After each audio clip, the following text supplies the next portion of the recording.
কালো কাপড় দিয়ে চোখটা বেঁধে আমার আম্মুকে সাউন্ড বক্সে বড় বড় করে গান দিয়ে মানে অনেক মারধর করছে। তো ওইখানে আমি বলতেছি যে আমার আম্মুকে এইভাবে মারতেছি কেন, কি আমাদের কি অপরাধ? বলতেছি তোর মায়ের সম্পদ লাগবে, তোর মায়ের ব্যাংকে সব টাকা লাগবে, তার 5-6 দিন পরে তোর মাকে আমরা বাসে দিয়ে দিব। ওইরকম বলে 1 ঘন্টা মতো গাড়িতে আমাকে রেড টোটা আনছে। রেড টোটা আনার পর আমাকে এখানে রাখছে, যেখানে ছোট একটা স্যালন ছিল, মানে আমরা বসতে পারি ওইরকম অবস্থা। আর জানলা দিয়ে আমি না এরকম একটা মানে কর্নার ছিল আপনার।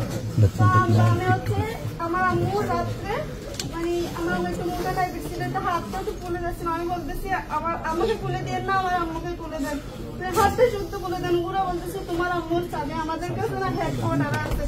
ওরা বলছে আমার আম্মুর বাথরুম এসছে, আমি বাথরুম এসছে একটু তুলে দেন। আমি অনেক চিৎকার চাইতে বলছি, আমাদের পায়ে শুদ্ধ ধরছি, তুলে দেন।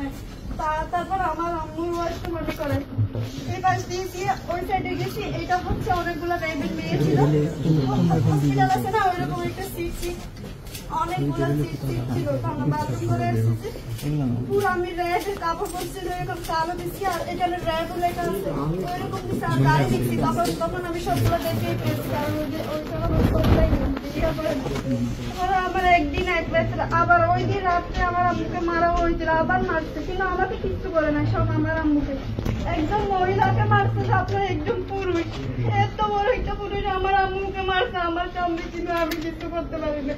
তারপরে একদিন এক রাত রাখার পর মাগরিবের পর আমার আম্মুকে আর আমাকে আবার বাইর করছে।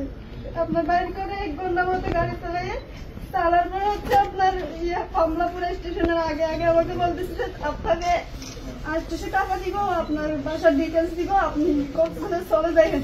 ওইটা মানে মুখ থেকে ইয়া করেন, আমাকে লাথি মেরে ফেলে দিচ্ছে গাড়ি থেকে, ধাক্কা দিয়ে ফেলে দিচ্ছে গাড়ি থেকে। আমার অজ্ঞান হয়ে যায়। একটা ইমাম সামনাকে আমাকে পাইছিল, পাওয়ার পর বাস কাউন্টারে গেছার পর আমার নাম্বার টাম্বার নিয়ে আমার আব্বুদারকে কল দিতে, কল দেওয়ার করে আসছে। আমরা আবার ওই দিন রাত্রে সকালে আমরা আবার রেড টুথ আসছিলাম। আসার পর আমি একদম মানুষের কাছে ফিরে ফেলছি, ওরা আমাকে এইভাবে ধরে ধাক্কা দিয়ে আবার বাইর করে ফেলছে। তখন থেকে এখন 9 মাসের প্লাস আমার আমার কোনো খোঁজ নাই। আমরা এখন জীবিত ওনার মৃত কিচ্ছু জানি না।